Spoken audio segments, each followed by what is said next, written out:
দেশের ব্যাংক খাত লুটের অন্যতম সহযোগী হিসেবে অভিহিত করে বাংলাদেশ ব্যাংকের গভর্নর আব্দুর রউফ তালুকদারের ফাঁসির দাবিতে বিক্ষোভ করেছে কেন্দ্রীয় ব্যাংক কর্মকর্তারা।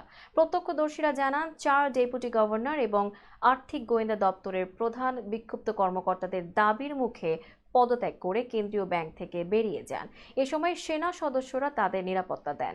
ঘটনার সময় গভর্নর আব্দুর রউফ তালুকদার কার্যালয়ে ছিলেন না। বাংলাদেশ ব্যাংকের যে 4 ডিজি পদত্যাগ করেছেন বলে শোনা যাচ্ছে, তারা হলেন কাজী সাইদুর রহমান, হাবিবুর রহমান, নুরুন নাহার এবং মাসুদ বিশ্বাস।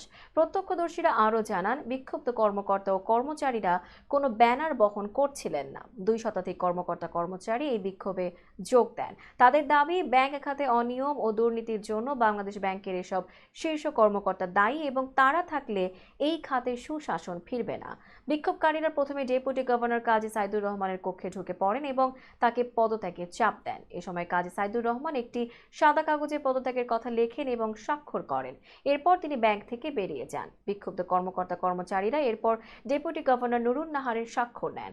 বাকি 2 ডেপুটি গভর্নর মোহাম্মদ খুরশিদ আলম ও মোহাম্মদ হাবিবুর রহমান কার্যালয়ে ছিলেন না। তবে কর্মচারীরা তাদের সঙ্গে ফোনে যোগাযোগ করলে তারা জানান, অফিসে আর আসবেন না। একইভাবে ব্যাংকের উপদেষ্টা আবু ফরা মোহাম্মদ নাসির ও বাংলাদেশ ফাইন্যান্সিয়াল ইন্টেলিজেন্স ইউনিটের মাসুদ বিশ্বাসও জানান, তারা আর ব্যাংকে আসবেন না।